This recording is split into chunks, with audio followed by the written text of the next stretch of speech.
When the pressure is high and the energy low, that's when your business needs inspiration to change and to grow. It's also when true captains show up. Hi, I'm Mark Francis, and I'm the host of this podcast that invites industry leaders from all over the world to answer the question, who's your captain? When you need to motivate and to mobilize, to develop and enable your team. Whether you are new to being a leader or you aspire to be a captain, this podcast is for you.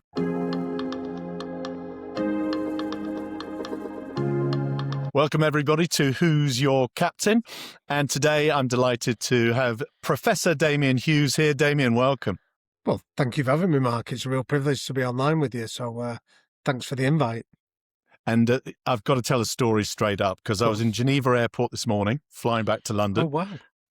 And I'm in what is called now officially the third nation queue, because if you're British in Europe, you are a third nation. Yeah. So we're in this really long queue. And there's a lad next to me in a sling, and he looks athletic. So I said, "Is that a sporting injury?" He said, "Yeah, I was skiing." And I said, "Oh, on holiday?" He said, "No, I'm trying to be a pro skier." And I said, "Wow, that's amazing. How did you do it?" And he said, "I was doing a somersault and I landed on my neck and shoulder." Oh. I said, "Wow. I mean, that's a dangerous sport." And he said, "Yeah, it's part of the journey as a trick skier." And I said, "So what's your ambition?" And he said, "Well, I want to go as far as I can." And I said, "What does that mean?" And he said, "Well, I don't know." And I said, "Well, what about Olympics? We've just seen the Olympics." And he said, "Well, I'm not sure I'm that good." And I said, "I'm going to give you a piece of advice. I'm going to ask you to read a book by Damian Hughes and Jake Humphrey called MICROHABITS, because I think it might help. Small differences, particularly in terms of what you say to yourself, might make a difference." And he said, "I don't read books." And I said, "Well, it's available on audio as well." So I'll give you a commission for this one, Mark. I think we've got one more. I think we've got one more. I shall pay you commission on that one. Thank you. There you go. Well, thank you. Though, on a serious note, I always find that word of mouth is so powerful, isn't it? When when somebody that you trust says, "Read this book," or "Watch this program," or "Listen to this person," that carries far more weight, doesn't it, than seeing marketing or advertising tell you to do it. So thank you. That's really special. That's a pleasure. And so I'm going to talk to you about a number of different facets to your life. And the first one is a bit of a celebration, because I believe it's 20 years since you formed your business, Liquid Thinker. Is that right? Is it 20 years ago now? Yeah, it will be. Yeah, 2005. Might be 21, actually. It was 2005, I think. So. There you go. Yeah, but so just over 20 years. So as a businessman, you've come of age. Yeah. Well, not sure about that bit, but. Well, I'm going to ask you highlights. What would you say as a businessman now? Because I'm going to talk to you about being an author and a podcaster. But as a businessman, what would you say are your highlights with Liquid Thinking? Wow. Well, if I can give you the context behind setting up the business. So I decided to do it when I was sat in, I'd always done cash in hand work. I'd worked as a coach for many years, working with, in sort of boxing and football. I was working in that. And then while pursuing studies at university, and then I met the girl that became my wife, and Geraldine, Geraldine. And I thought that I needed to get a proper job, so I did. So I started applying for different sort of corporate jobs. I didn't know what a real job was, and Geraldine said to me at the time, she said, "You're not really qualified to do that much." So I was sort of but she said, "You could probably combine your coaching and what I'd studied at uni in terms of organisational behaviour and change. So you could probably form an argument that in terms of for a job in human resources." So that was what I ended up doing that for 7 years. And I got promoted to my level of incompetence, where I got made as a human resource director out in South Africa. And I had a moment, Mark, where I was sat in this beautiful boardroom overlooking the Indian Ocean in Durban. And I remember looking out the window thinking I would do anything not to be in this room. And the conversation was sort of going round the table about fluoromargarine. It's called bechamel in South Africa. The sales in the region had dipped by about 5%. And everyone around the table on the board looked devastated. And I remember as the conversation was coming to me, I remember it dawned on me that I didn't give a shit. I didn't care a jot. And as it got closer to me, I remember thinking, what am I going to do here? Because I don't care, but everybody looks devastated. And to my eternal shame, I joined in pretending to be upset. I sort of did the furrowed brow, the sort of beating of the breast and all that, and joined in, made a few suggestions. But that night, payback came quick and heavy, Mark, that I got back to my flat and I remember looking at myself in the mirror and just thinking, you fraud. You fraud. Yeah. You've sat in a room and pretended to care about something you've got no interest in. And I often say that was the day that I mentally resigned. I physically took me a while longer to follow through with the actual resignation letter.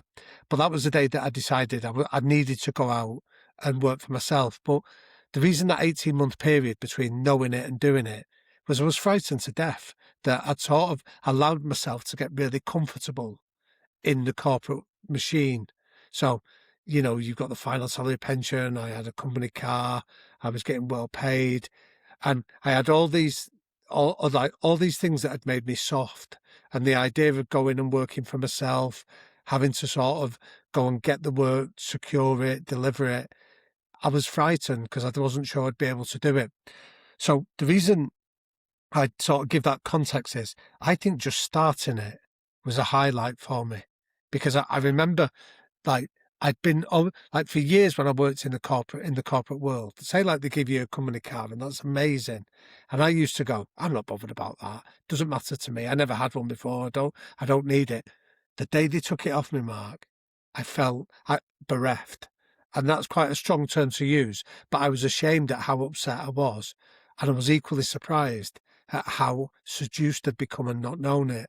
So it was the courage to almost set it up and back myself was a real highlight. So in that 18-month period, I went and spoke to business leaders, and I had a friend whose husband ran a business, and I went to see him and I said, give me some advice. And he said, it's the most fun you'll ever have with your clothes on. And I remember thinking, what a brilliant line that is. But did he mean being a consultant, running your own business? Running your own business, just being your own boss, doing your own thing. He said, it's the most fun you'll have with your clothes on. And I remember thinking, that was something that gave me the impetus to go, I'm going to do it anyway. And then what I realised was that emotion of fear, at least it was an emotion, because before that I'd almost been numb. I'd been sat in those meeting rooms and I was numb because I didn't care. Whereas the fear of going, can I make this work? Will I be able to generate income for myself and my wife? At least it showed me that I was alive. So I always go back to the origin story, if you like, of thinking that was a highlight for me. And I made a few promises to myself where, one, I would always enjoy what I was doing. So I would never have a day where I would go, where there'd be something that I couldn't look forward to. The second one was that I wanted to do work that would make a tangible difference to people that I was working in. And then the third one was that that it needed to light me up. It needed to be something that I felt I could be authentic myself rather than do what I did in that boardroom of pretending to care and being a bit of a fraud. So I've been lucky for the last 21 years. They've been the criteria that I've kept close. Now, I've not always held them. I've not always honoured them. And when I haven't, I've tended to either come a cropper or not enjoy myself as much as I should have done. But they're the ones that I go back to regularly. That's so cool. And was it then that you said, I can combine this, my love for sport, and my love for organizational development, organizational psychology, and therefore do both? Was that the original thought? Kind of, but I'd been doing that beforehand. So I grew up as the son of a boxing coach in Your dad's gym, wasn't it, in Moston? Yeah, that's right. Cool. Yeah. Very cool. So I grew up in the gym. So I was around that from as far back as I can remember. So I was seeing a lot of these principles, and then I was going off to uni to learn about these principles, but while still working there. So I was almost combining it, but more from the sporting lens. I think my sort of detour into the corporate world let me see that there was lots of the same principles. Like I remember going out to interview Angelo Dundee, who was Muhammad Ali's coach, amazing, Sugar Ray Leonard's coach. Yeah, amazing. And I went out to Big see hair. That's right. Yeah, you remember. So I went to see Angelo when he was in Florida, and I remember the day that he was kind enough and he gave me the afternoon and we went for lunch, and I was like a kid in a sweet shop. I was like, what was that fighter like? And what was that fighter like? And he sort of indulged me for about an hour and a bit, and then he went, David, he said, I think you've misunderstood what I do, and I was like, I don't think I have, but correct me. And he went, I don't work with fighters. He said, I work with young men that just happen to fight for a living. And I use that distinction because it was a real lesson that whether it was in the corporate world, whether it was in the sporting domain, whether it was in education, you're dealing with people. They just happen to have a talent or they happen to be working in a certain context. So that allowed me, when I decided to set up my own business, to realise I was in the people business rather than the sports business or something like that. And so your clients are both, aren't they? There are some sporting teams you've worked with, be that in rugby league or international rugby, many different sporting teams and businesses. So it's a dual offering. Yeah, and I think I feel really privileged in many ways, Mark, because I feel like I sit in quite a nice sweet spot, or a sweet spot for me, where I feel that that you go into the world of elite sport, and I think there's lots of things that people use sport as a parallel for real life, and the reality is there's an awful lot of differences as well. The two differences of sport that where that metaphor compared to how you use it in the corporate world works is, one, you can drop people, and two, the conduct and behaviour that takes place in a sporting environment, if you try to replicate that in the workplace, you'd be in employment tribunals regularly. So I think I've got enough experience in that world to go, I can take the stuff that does work. I've got the experience of the corporate world to understand employment law and the machinations and some of the challenges of working within big organizations. And then I'm lucky enough, I've worked in academia as well, to be able to give reference points if people want to explore it deeper. So I really don't see a huge amount of distinction from working in sport to working in business in the nature of the work I do, because, as I said earlier, it's mainly about people and how do you create environments where people can thrive, where you can get the best out of people. Yeah, and this point about high performance, which is absolutely right in the heart of what you do. Cool. I just want to explore sport first. Cool. You work with the Warrington Wolves. I think if I'm right, 2008, you joined the management coaching team of Warrington Wolves. That's right. 2009 and 2010 winners. So they won, straight away Challenge Cup winners 2 years running. How do you do that? And it's a ridiculously simple question. How do you help teams like that in elite sport really deliver? Because Warrington Wolves would not have been favoured to win the Challenge Cup at that time when you had St Helens and Leeds and Wigan dominating. What's the difference? What's the secret sauce? Yeah, so the context again of joining Warrington was that before that I'd been friends with Kevin Sinfield, that was the captain of Leeds Rhinos for a long time. So our mums had worked together. So I'm a bit older than Kevin, but we'd known each other since we were kids. So when Kevin knew that I'd set up my own business, he dropped me a line and said, "Would you come and meet our head coach, a brilliant guy called Tony Smith?" So Tony was at Leeds Rhino, so I went across to meet Tony, and we really got on brilliantly. Like I loved his company. So what I found, so we used to just meet for a pint. We used to go to his local pub. When he was the Leeds Rhinos head coach, probably once a month, every 6 weeks. And we'd just chat, and he'd sort of say, I'm dealing with this, or I've got this challenge, what do you think? And we just chatted. And then Tony got the England coach's job, the England Rugby League coach job, and we were going out to Australia. So he asked me to join his coaching staff there, which I did. And then when he left the England job, he took over at Warrington. So he asked me to come in and work with him there. So the reason I mention that is because Tony was an amazing coach, or is an amazing coach, like not in the past tense, he still is. So I was lucky enough to work with a guy where I had a relationship that was built on trust. So he then trusted you. You said, I want to do these things with the team. And he said, crack on.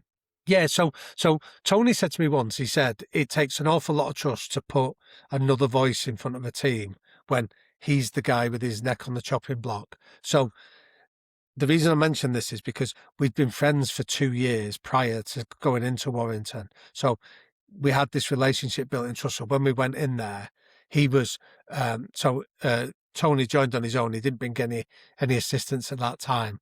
And then shortly afterwards, because I said to Tony, I said, you don't need me. Go in and assess the lie of the land. That I often think for a lot of coaches, when they bring in their own staff, I think it often smacks of insecurity. Because you go, Yes, just true, come in and agreed. be, and because there might be some really good people already in there. And if you're secure enough in what you're doing, utilize the people that are in there. Um, so Tony went in there originally, and I wasn't part of his team. And then I remember I got a phone call off him. They got a hiding down in London, and he phoned me on the coach on the way back and said, "Can you come in tomorrow? I'd like you to start." So I started working with him then, and people asked afterwards, because we had that success. They hadn't won a trophy for a long time. So to win in 2009, then 10, people look for a silver bullet answer. They go, what's the difference? And the reality was there was a brilliant head coach who had some exceptional talent players, and there was some brilliant coaching and systems going on in place. If I would be telling a lie if I claimed I contributed anything more than 1% to that. And even 1%, I think I'm over exaggerating my role in it, because a lot of it was just catching people doing things right, Mark, just reaffirming. That's big, though. Well, Yeah, that's big. but almost giving them the confidence in what they were doing to go, you're doing this brilliantly. You just need to do more of it, do it more consistently. I think if there was one thing, I think I helped Tony with, but Tony was already great at this, so I don't want to claim any credit for his brilliance, was clarity of messaging, and then making sure the clarity was consistently applied. So I'll give you a really simple example. That one of the things we worked out was, who are we when we're at our best? And one of the things was that the players identified, we've got each other's backs. And you go, that's great. And then I remember having the conversation with Tony, and he had the courage to do this. It wasn't this wasn't down to me. This was my suggestion, but he had to do it. We had one player that consistently, when they did community visits, to go to see sick kids in hospital, there was one player that would always make an excuse not to do it. He always had to get away. He always had other pressing issues. And Tony dropped this guy. He was one of his better players, and he dropped him for a game because one of our non-negotiable behaviours was, we have each other's backs. And this guy consistently demonstrated, not on the field, off the field, he wasn't pulling his weight. And Tony dropped him from the team and told the team the reason he dropped him was because he didn't do a hospital visit during the week, not because he wasn't a good enough player or doing it. And the impact I felt in the dressing room was significant, because players went, shit, you mean this? This is applicable. You've done it to one of our better players for something that wouldn't necessarily show up on a scoreboard. But then very quickly, the players bought into that then, of the idea that you've always got to have each other's back, take care of each other. So I don't claim credit for doing that. I had the conversation with Tony there where we worked through it, but it was his courage to then recognise that in the culture, he had to be the one to implement it. And beautifully here, Damian, there's a number of themes that are coming through that is very much who you are and how you are. One is around in the shadows. So the role of the coach that is a psychologist, in your sense, is actually not at the front.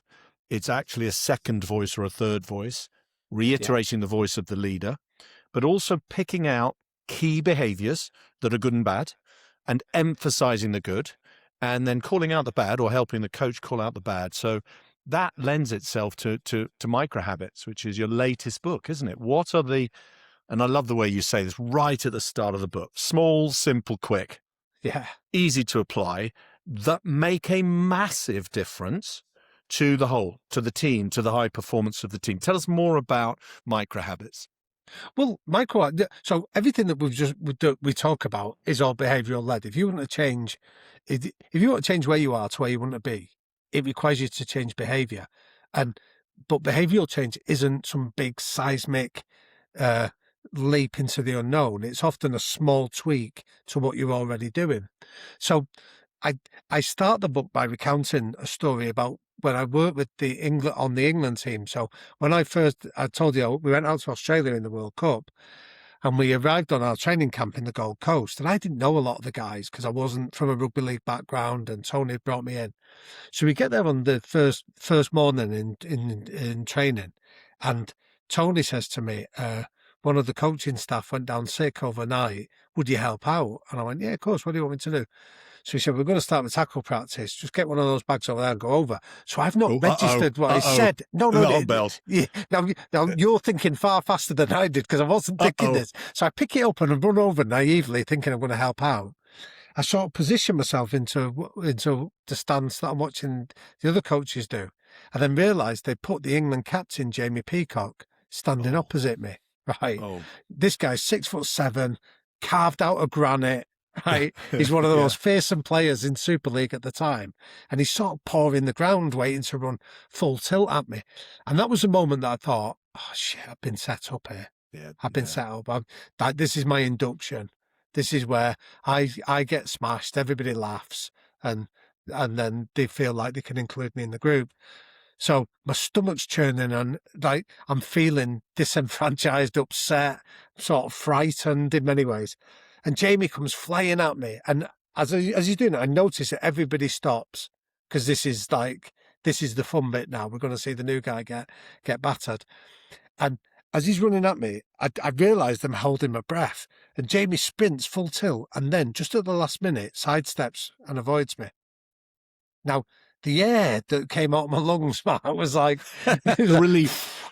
Yeah, the relief. And afterwards, I said to Jamie, I went, thanks for doing that. And he went, yeah, it's no problem. And I'm still friends with Jamie to this day. And I often say part of my friendship with him is because in that one moment, he was briefed to smash me and make me look stupid, but he chose the micro habit of sidestepping me.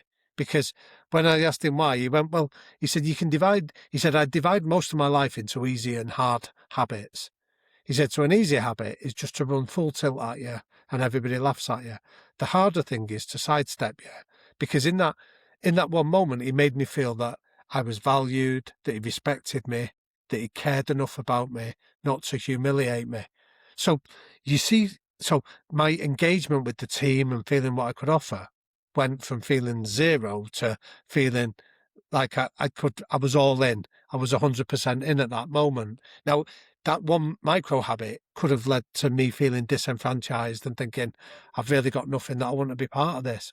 So it's often really small, what seemingly insignificant gestures that are the micro habit that's like the catalyst to lots of other things. So the book, what I wanted to do in the book was detail. So if you're thinking, how do we bring a team together? Let's look at some of the micro habits about how you do this. So there's a few examples in the book, and seeing we're on Rugby League, I'll give you the example from Kevin Sinfield. Kevin talks about this example. What a star. As a player and since. Oh, but more than a player, man. Like just as a bloke. Incredible. Captain, bloke. Yeah, just as a bloke, he's incredible. Like his mum and dad are incredible people. So when you see the lineage, I don't know if that's the right word, but the lineage of his family, you go, I know exactly why he's a decent bloke.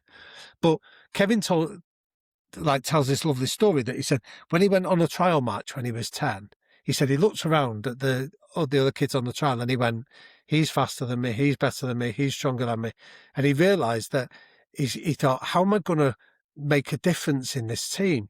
So he decided that what he was going to do, like get this for his emotional intelligence at 10, he went, how I can stand out on this trial is I can make everybody better. So he appointed himself as the encourager, the cheerleader, the guy that galvanised the team.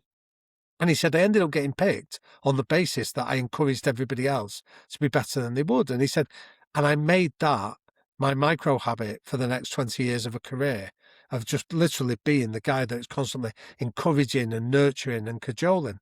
So Kevin talks about that quite powerfully, but then I went to look at the research from it and goes, can anyone do that? And the evidence says, yes, we can. So the concept of help as high in psychology, that warm glow you get when you help somebody, makes you better, makes you more resilient, as well as making the recipient. So there's a micro habit there that says, how many people have you encouraged today?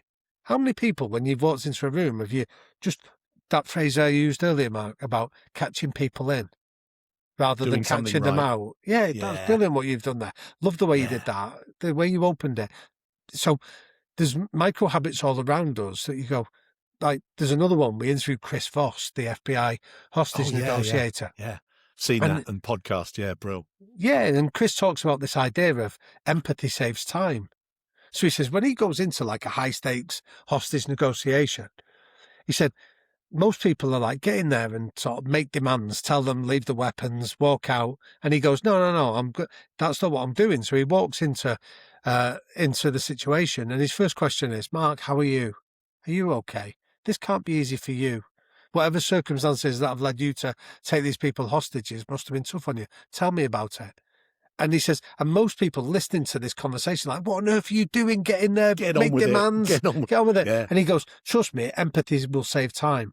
Because he said at some later stage of our negotiation, I am now going to make requests and say, Mark, just put your weapon down. Mark, come out of the building with your hands up. But he said, I can only make those demands when I've invested the time up front to make you feel like I've listened to you and I'm on your side and I can see the world from your perspective. So again, I go, is there papers that validate this? Because it's a great anecdote, but is there anything? And then I found a study at Warwick University that said, if you engage in just 4 minutes of small talk, 4 minutes of small talk means that the levels of trust, reciprocity, and generosity in the relationship can spike by between 60 and 70%. So you're more likely to want to do business with me and we'll treat each other fairly if we've engaged in a little bit of small talk before we start that discussion. So the reason I mention this is because it's a micro habit that we can all get a bit better at just going, how are you? What's going on in your world? And taking an interest in each other's lives before we start to engage. So that was the idea behind it. And you go, and then you get all these things sort of embedded into your culture. By definition, you will improve the culture. It's lovely this, because I asked the question earlier, what's the secret sauce? And I think you've just explained it perfectly, actually. And that's the beauty of the book, Microhabits. You've got a podcast which is world famous, the High Performance Podcast with Jake Humphrey, and 250 million views, plus, 500 incredible interviews. And Microhabits captures the microhabits that you learnt from those interviews. I'm right, aren't I? You've taken some of those from all of the high-performing people in all of their different professions and said, here are the examples, which I think is great. Yeah, well, thanks, Mark. I think the idea behind it is that, like, the podcast is called High Performance, and I feel that, like, the title describes what, like, the kind of conversations we do, but it's a very subjective title because your definition of high performance might be very different than mine, and that's what we've found, that in 500 plus interviews, we've started so many by asking that question, what is high performance? We haven't had a single consistent answer to that question yet. And I think that's the interesting thing, because it goes, well, our definition has to be different. So it was Maro Itoje, the Lions captain, who said to us, there is a distinction between world-class performance and high performance. World-class performance is an objective set of measures and metrics. High performance is by definition subjective. So I think what I wanted to do was to take that abstract definition of high performance and make something really tangible and concrete that people will go, I can use this in my own subjective journey to high performance. So I want to make my team better because that is my definition of high performance. I want to use this with my children. I've got something really practical I can do to implement change within that part of my life. One of the things I love about how you do what you do, and it's inspiring for me because I'm in the shadows. I'm a coach. I've coached the England women way back a few decades before you did, the England women's rugby team. Yeah. I've worked with the Scottish Rugby Union, as indeed you have. Yeah. What's different, and it's the secret, one of your secret sources, is you find the science. So you have an opinion through observation, and then you go, where's the science, like you did with Warwick University? I'm going to find proof of this, and then I can share it. And I think that just elevates the message to not just Damian's view. It's actually proven. And I think that's a real point of difference. It means, interestingly, you're in the spotlight. You're in the spotlight. 9 amazing books. I read The Barcelona Way, and it was transformational for me as a coach. I think the Barcelona coach at the time, now Manchester City coach, simply different level of thinking and execution. Yeah. Microhabits. So I learned a lot. I've learned so much from you. I'd love to know, now that you're in the spotlight, clients come to you, don't they? I mean, clients say, oh, please, can you come and work with us in any context? What would you say is your ideal client now, sport or not? What would your ideal client now be if they picked up the phone and called you? Well, thank you. I mean, that's a really thoughtful question. I mean, just before I give you an answer, the shadows is where all the good stuff happens. We both know that. I think. Yeah, I think cool. The stuff in the shadows is where the real value is, in like so often in life. And you're right. Doing the podcast, we launched it 6 years ago. As sort of, I reluctantly step into the light a little bit, but very quickly try to retreat back into the shadows, because I call it Columbo. I call it Columbo. You're the Columbo. Jake is the professional BBC trained journalist, and he's on it. And you're the Columbo. There's just one more thing. I just want to pick on something you said earlier, and boom, right to the heart. Well, thank you. That's really generous. Like Jake is amazing. Like, yes, he is. Like, his skill set isn't obvious until. So sorry, let me explain this, because I don't want that edited. Right? I didn't appreciate how amazing he was until I sat down with him. And I'll tell you, the first ever interview we did, we sat down with Sir Ben Ainsley, and we went down to Portsmouth. Oh, he's amazing. And there's a little cafe near his boatyard, and Jake and I sat down there, and we were talking about what we were about to do. And we're like, what do you think the conversation's going to be like? And we were like, I don't know, maybe we'll talk about grit. You know that Al Pacino speech, The Any Given Sunday? Yeah, we thought, maybe we're going to hear that kind of thing.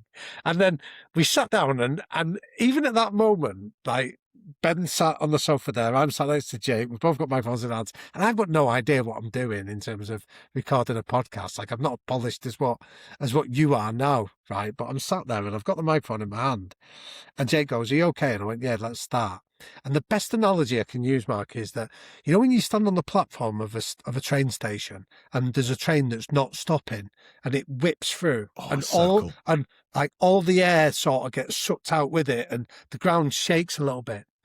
That's the best analogy I can use when Jake started broadcasting. And I remember sat next to him thinking, wow, that's such an amazing talent, that you can speak so fluidly, you've got a rhythm, you can keep a conversation going. Right? And I remember sort of just sat admiring him. And then it felt like 20 minutes into the conversation, it dawned on me that I thought, I'm supposed to be contributing to this. But I felt like I just got to see like a proper master of their craft at work. And that sort of wonder, that sense of awe at somebody being brilliant at what they do, has never left me. Like, I sit next to him over 500 interviews now, and I still sit there and go, you're amazing at what you do. And I feel, because he's so good at it, like he keeps the rhythm going, he keeps it moving at a pace, it allows me to relax a little bit and stay in the shadows, and then jump out and go, can I just pick up on that word? Yeah. Just be yourself. Yeah. Whereas Jake's been his authentic self, and I feel I can be my authentic self of, I don't want to dominate the conversation. I don't want to be interjecting. I want to just sit and listen and sort of pick up on small nuances. So I never underestimate what a privilege it is to get to sit next to a master of the craft like Jake is. I think as well, it's with Jake, one of the things that I think so appealing as an observer, as an audience member, is that he's totally human. So he's utterly self-effacing, and he's brilliant on LinkedIn, telling stories about himself and his own vulnerabilities. It makes him very authentic. And then he flicks the switch, and there is, well, you experience it every time, a complete professional who is at the top of his craft. Oh, yeah. Any internal frailty is pushed aside, because here I am doing my job at the high level. Oh, I'm going to tell him this, Mark, because I feel like, because more than anything else, he's just a really good bloke. You know, like we spoke about Tony Smith, we spoke about some of these others, and he's just a proper good bloke. And I have said this to him before, that I feel like the privilege of the last 6 years where we've spent doing this is like, you know, when you get to our age, like making friends gets harder, doesn't it? Like, because often you're making acquaintances, and I feel to have made a friendship with somebody where we've gone through some fascinating experiences together, and to come out of it and go, I've got a mate here, like that to me is a privilege, because that's what he is. He's a proper good bloke. Well, I mean, I'm going to pay you a compliment now, which may not be comfortable, because I sent you, beginning of November, I've got a mate who's a journalist who has your email because I think he's worked with you in the past. And I said in November, I'd love to send an email to Damian Hughes, because read lots of your books. I follow the High Performance podcast, and I'm writing a book, and I'd like to start a podcast. And so go to someone who does both of those things. You've written 9 books, 3 of them I've read, and halfway through the 4th, and I listened to the High Performance podcast, and I'm going to ask for advice. I mean, why wouldn't you do that? Sure. However, most people in the spotlight are either crazy busy or not bothered, right? You mentioned that lovely story earlier on, that margarine, not bothered. You know, doesn't fill me with passion. So I'm going to nod and smile, but not really feel the passion. So I'm going to ask someone who does those things, write books that are very readable and podcasts, and ask you advice. You came straight back with an email which immediately says, oh, that's cool. He's cool. I thought he was cool, and he is. And it's about 5 or 6 paragraphs long with a little bit of advice, encouragement, all the micro behaviors that help someone who's just starting in something feel better about themselves, and that I can. And you said, I'm in the middle of about to launch a book, your latest, and it'd be great to hear how things go, and I'm going to buy your book, which you kindly have. Yeah. That speaks to who you are, because you're in the spotlight and I'm still in the shadows, and you could easily have just said, a bit busy, mate. You know, oh, well, thank you. Call me in the summer. Yeah, no, well, thank you, Mark. And again, I'm really grateful for the generosity of those observations. But again, it comes back to the idea of being authentic, doesn't it? And I think the idea of being rude to somebody would leave me aghast. Do you know what I mean? Or being unkind, or just being dismissive of somebody when you sent me an email, and your email was really kind and generous. So it's like, well, why wouldn't you want to reciprocate? And I think that comes back to just trying to be authentic. Do you know what I mean? I think this is one of the things that I've seen over the 6 years of the podcast. Like we've met some incredible people, like world famous, world renowned names. And my favourite thing to do is when they first turn up, just go into the shadows and watch how they treat people. Yeah. So, and again, this is where doing it alongside Jake is great, because often they'll know Jake, or they'll be familiar with him, and they might not know me or know that I'm going to be on the podcast. So how they treat the people that they don't think can do anything for them, it's often really telling. The cameraman, the sound woman, all the people behind the camera. 100%. And often, and me as well, because they don't know what I'm doing there, or they might not have been, they might not have listened to the podcast and realise that we do it together. And it's always telling that I always think the ones that are genuine, that are genuinely great, tend to be entirely consistent on and off the camera. They're not waiting for the lights to go on before they put on a smile. They're just genuinely disarming and really decent people. And I think as I get older, I find people buy that authenticity. People warm to that authenticity. So it's like, for anybody, why would you want to do something where you feel you're having to be fake, or having to do something that causes you to be disingenuous? Yeah, no, it's absolutely right. It reminds me of the Kevin Sinfield podcast, which is a must watch, where he said, what flick, why was he so amazing with Rob Burrow through his illness? And he said, I finally realized what my purpose is, and it's to help people. That's it. Yeah. But he's been doing that in dressing rooms, like that's your point, lifting them up. Yeah. His whole life has been spent lifting people up. So I think the fact that he's just found a platform to do it and make a difference to those people that are suffering the effects of MND, that's Kev, you're exactly where you should be, mate. And I think, Yeah, so I cool. think that's what will sort of take him into this next chapter of his life. Yeah, spot on. I'd love to ask you about a thunderbolt because, I mean, in the current rugby championship, the home nation, Six Nations, Scotland had a thunderbolt defeat against Italy in a monsoon, Yeah. and have come back. And in the last game, I don't know if you've seen it, I think it's the best rugby game I've ever seen. Oh, wow. Where, Okay. in Against terms of France. attacking against France. Yeah. So Scotland-France this weekend, 50-40. Scotland totally dominated, and yet France came back and were amazing at scoring tries. The best attacking game of rugby I've ever seen in terms of how you open up great defences. Yeah, yeah. And this is a team possibly producing its best ever international performance, Scotland, a couple of weeks after possibly its worst, when they couldn't even catch a line out. And that was a thunderbolt defeat from which the coach, Gregor Townsend, and the team have come back so much stronger. What thunderbolt has happened to you, but either in a podcast or in your business, that has helped you to be resilient, come back even stronger? What thunderbolt in your career? Oh, that's a good question. I think I've like, you know, that old Soren Kierkegaard quote that life has to be lived forward, but only makes sense looking backwards. I think, like, when I look backwards occasionally, I see some really quite seminal moments where I've been, to use a boxing term, I've been sort of put on the canvas, and you sort of having to shake your head and work out how you get up from it.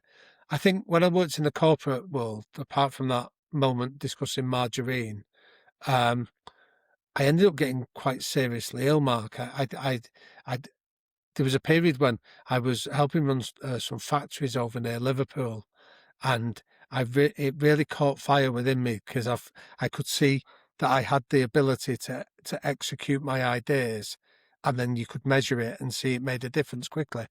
And it consumed me for about 2 years, where I threw myself into it completely, and I ended up getting quite seriously ill. I got meningitis.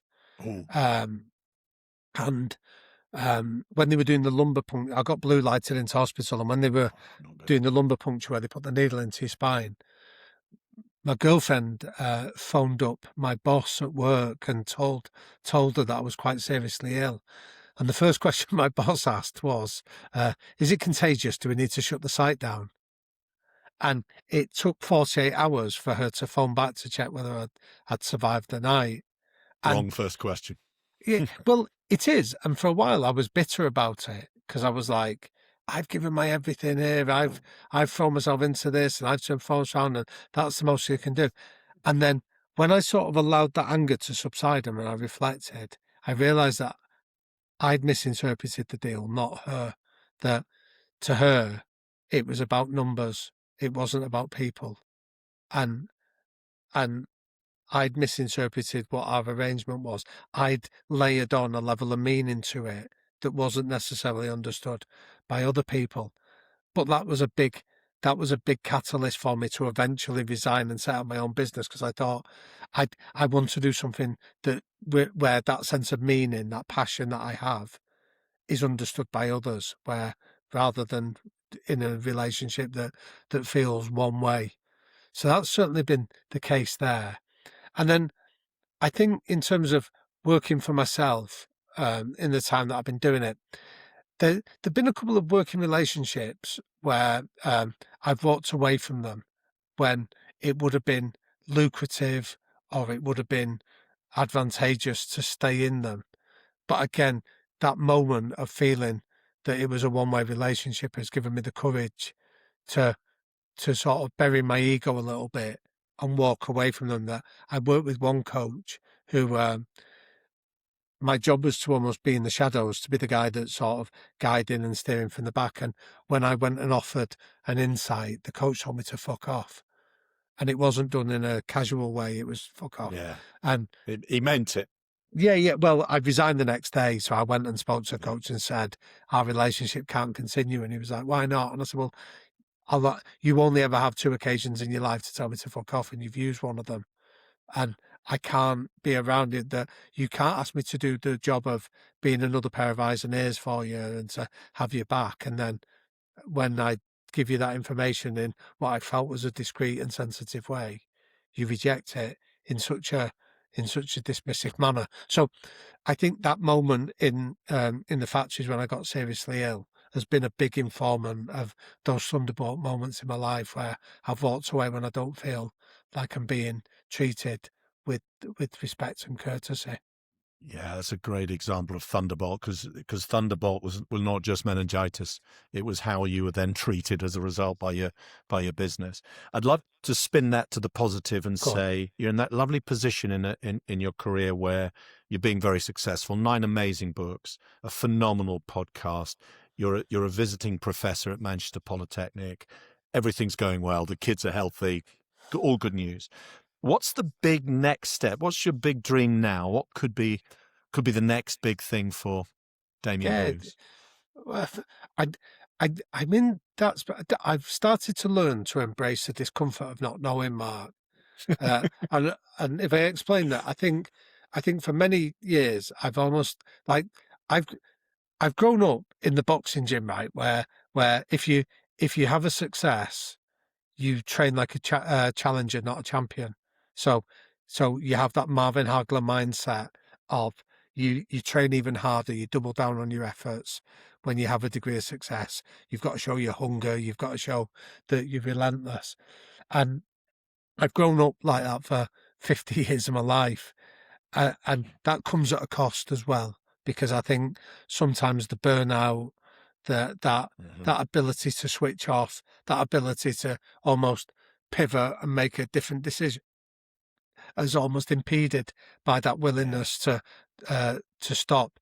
So what I've tried to do is embrace that power of the pause, the power of saying, I don't know what's going to come next, because I think when you give yourself that time and space to stop and think, that's where the ideas come. That's where the good stuff happens. And I'd say at the moment, I'm in that discomfort of not knowing what I'll do next. So, like, I've normally got a book idea on the go where I'm like, oh, I know what the next one is going to be. I know what the next, and I know what the next one after that is going to be.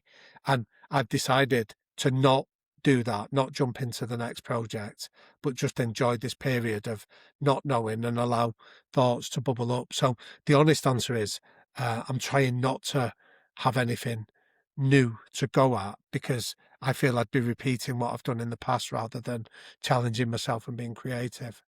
I love it though, because it's really triggered me in terms of going the micro behavior, micro habit there is pause. And don't say, I must have one. It's just say, pause.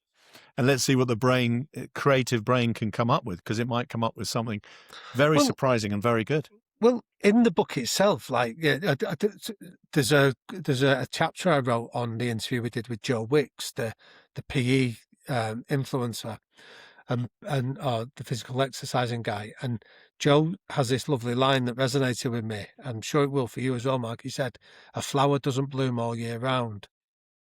And when he first said it, I went, "Oh, I love that." And he was like, "Nature doesn't allow us to be blossoming for 12 months of the year. You have to have a period of rest and recuperation and to harvest and to grow." And I think I've not always respected the cycle of nature in that regard, and some of the health challenges I described to you are a result of that. So I think getting older and listening to other people going, well, actually, yeah, you don't have to be blooming all year round. There's a period of cultivation rather than exercise and constantly doing is where I am at the moment.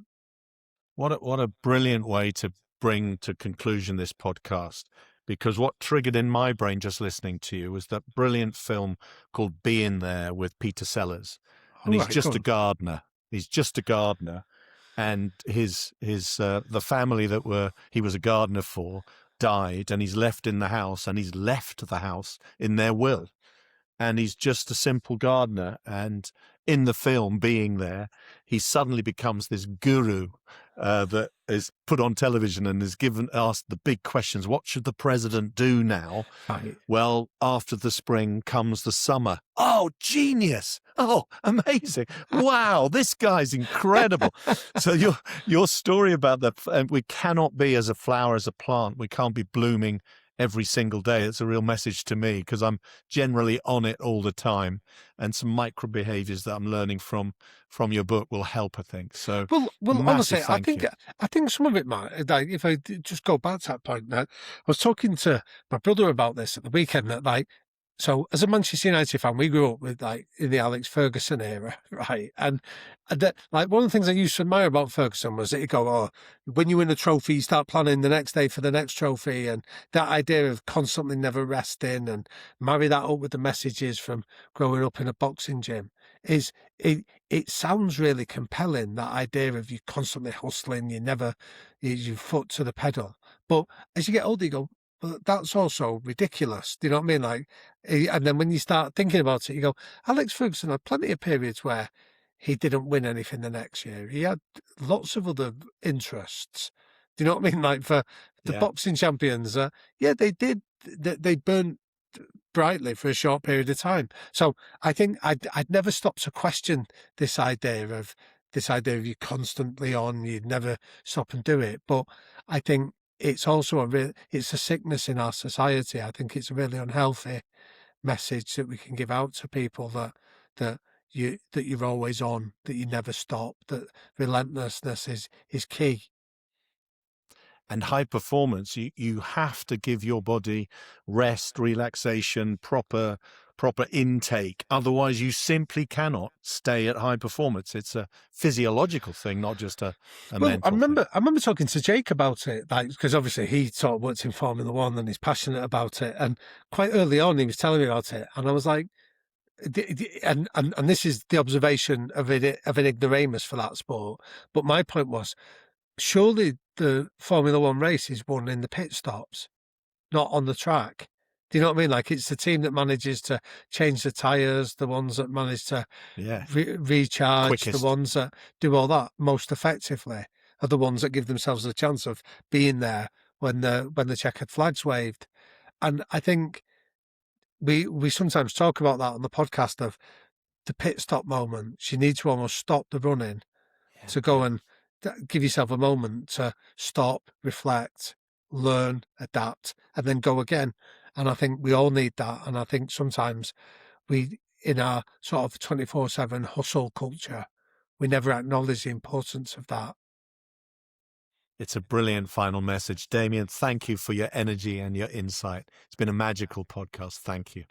Mark, can I just say two things? First of all, a huge thank you to anyone that's got this far and listening to me. So thank you for engagement. But above all that, thank you to you, because having done a podcast and written a book, I know how much effort and how much commitment, and I know how much of yourself that it takes. So thank you so much for doing this podcast and for inviting me to be a part of it.